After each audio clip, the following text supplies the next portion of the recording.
Hi everybody, Dan Illman, Mike Beer. Pegasus World Cup undercard features many graded stakes races. We'll kick off the late 50-cent pick 5 with race number 8, the grade 3 WL McKnight Handicap. Our coverage is sponsored by DRFTV. You can see by this deal, it's a good one, a $200 free bet when you sign up at drf.com/join. Perhaps most importantly, no deposit required. Please use the promo code FREEBET09. Now let's take a look at this field of turf marathoners. We got some salty ones in this field of 9, headed by the morning line favorite, the number 5, Bullard's Alley, 2-1 on the line. Bullard's Alley shocked the world when he won the Grade 1 Canadian International. It was shocking that he won it at 43-1, obviously, but more shocking was the way he won. He won off the screen, and while he ran quite well in the Breeders' Cup Turf, finishing 6th in his subsequent start, you have to wonder if that Canadian International was a course-aided fluke. It was a bog. Yeah, I think you'd sort of be wise to tread a little bit lightly around that 114 that he ran. You know, obviously it was sort of course-aided, a course that he really liked and maybe some others didn't.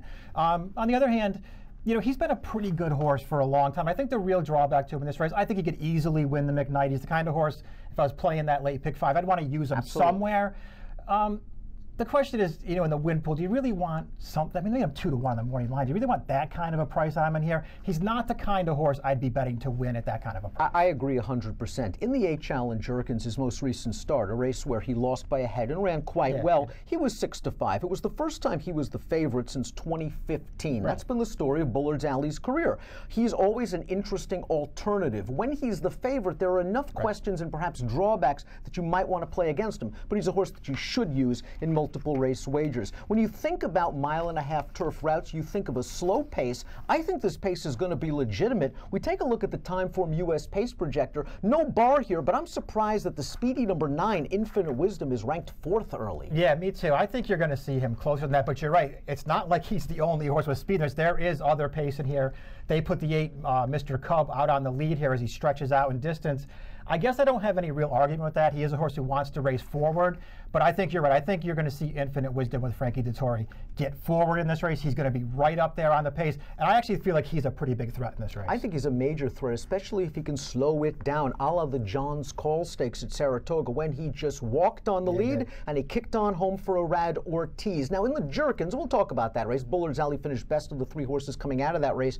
Boy, it seemed like that pace really heated up the middle part. Infinite Wisdom tried to really grab the bull by the horns with an early inside mood. Gold Shield was immediately set upon him, and it kind of set both of those horses up for the closer. The last run was the best run. These horses might have moved too prematurely. I agree with that take on that race. It's not, the Jerkins is not a race that I love overall, but I think the horses that you want out of it might be Infinite Wisdom and Gold Shield, because they went with the first runs. The winner actually got the best ride in the race. He waited, he made the last move, he just got up. I thought Infinite Wisdom, not only did he run well in that race, it was really nice to see him bounce back, because he was so awful in the Sycamore race right before that, that he really needed to bounce back, and I think he did it last time. I know you and I are not big fans of the 3 Gold Shield. He's been a bit of an underachiever considering his pedigree and the high hopes they had for him early in his career. But this is a Shug McGahee special. Older horses just get good, usually with distance, and Gold Shield's last 2 races have been pretty good. And as we see from this Shug formulator fact, they get good at Gulfstream. Over the past 5 years, with older graded stakes runners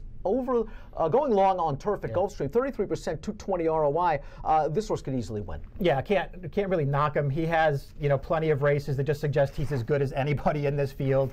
I thought he got a perfect trip when he won that race 2 starts back at Aqueduct. 100 Buyer speed figure. The pace was solid in that race. He got a nice run into it, but he won for fun that day. And as you just pointed out a few minutes ago, and that Jerkins, he didn't get that kind of a ride. They didn't wait with him, and I feel like if they waited with him in that race, maybe he would have been right there at the end of that race too. So he's the kind of horse, I don't love him. I'm not a huge fan of his, but I am going to have to use him in this race. A couple of newly turned 4-year-olds in here in good form. The 6 DeRocher just won the Tropical Park Derby, now going to have to take on his elders. It seems like he's moving the right way, but the question with DeRocher and the 8 Mr. Cub, it's not only a question of class, but distance. Yeah, I think it's a big question on both of those fronts for these 2 horses, and I like the way that DeRocher's headed his last 2 races. They're both pretty good, but I think he's going to have to do better than that to win this race. Final copy, the number 2, won't have a problem with this distance. distance. He just missed in the Breeders' Stakes, going 1.5 miles at Woodbine. Roger Attfield's horses really were running in the early part of the Gulfstream meet. Final copy last time out. That looked like a prep where he caught an old class master in March. I think the extra distance here is helping. This is kind of a sprint to route move for me. 1.16 to 1.5 miles for him. Yeah, true enough. And he's got some improving to do too. I mean, he got good as a 3-year-old. He could still get better as time goes on this year. I got to say, though, I was pretty disappointed with his last race. I thought the trip worked out well for him. He got the first run with March just following him. And not only did he easily get out-finished in that race and get tired of the stretch, I mean, he just got out-finished by just about everybody late. Maybe he'll do better with the added ground. I'm not, totally adverse to that idea. I just wish I liked some of his races more. Michael Maker has made a habit of claiming horses and turning them into stakes stars going long on the turf. He took Marketoff for $75,000 back in May of last year. He has now won his last 2 races, and here he is. This is a horse that's going to have to stretch out, but you've always been a fan of him. Yeah, I have liked this horse. He just sort of looked like, even early in his career, before Maker claimed him, that it was going to take a while. He looked like a horse who needed some racing to sort of figure it all out, and I think that's been the case. Maker claimed him. He's given him plenty of time. He is improving. If you know anything about Mike Maker, you know that when he stretches horses out, he is dangerous each and every time, and this horse is stretching out for the first time here. He did go 1.3 miles. It's early in his career, but I think this is the time. He's 20-1 on the morning line for a really good trainer, and I think he's still headed the right way. This is a horse to use at a price. And here's a formulator fact for the great Michael Maker. Over the past 5 years, older, last-out winning turf routers, making the second star off a layoff in a graded stake, 40%, a 357 return on investment. We'll take a look at our top selections now for the Grade 3 WL McKnight Handicap. We respect Bullard's Alley in this race, but we're going to go elsewhere. You like the number 4 Nessie, and I think he's a really interesting horse for Ian Wilkes. Maybe he doesn't have the strongest winning profile in the world, but that's Sycamore Stakes. He had to come pretty wide, I thought. At least entering the far turn, he came with a 4-wide bid, and that race has come back really live. Yeah, I agree with all that stuff. I'm with you sort of that I wish he had more of a winning profile. I don't love that he's 2 for 16 on grass with 9 seconds and thirds. But he has run well at 1.5 miles in the past. And I really like this rider change for him. And I'm not really going to be trying to be too hard on his last rider in that Sycamore. And I know that he had an outside post in that race, but why he just sort of kept him out in the center of the track for most of that race from way off the pace didn't seem to make a lot of sense to me. He came wide through the second turn. He really finished well in that race, in a race where it really wasn't coming back for him in there, but he made up a lot of ground. I've always been a fan of his. I think he's pretty good. I think the 1.5 miles is good. And I think if he can just get a little bit of a better trip in this race, he could pull off a mild upset here. I'm going to bet him in this race. You're going 4-7-9-5. You'll bet Nessie to win. Who do you use to kick off the pick? Yeah, I'm going to use Nessie, and I'm going to use a little bit of your horse too, Oscar Nominated. I think he will run better than he did last time.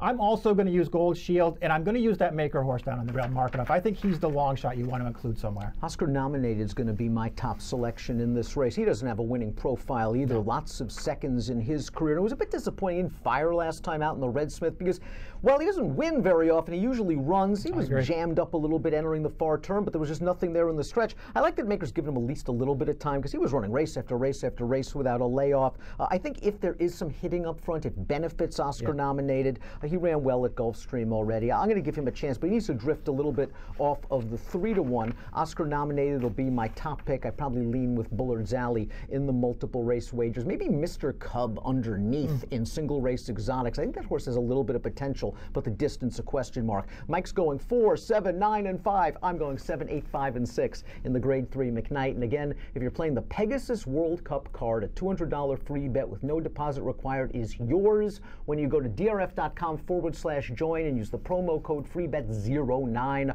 Approximate post time for the McKnight. Race number 8, the first leg of the 50-cent late pick 5, 3:04 Eastern. Good luck.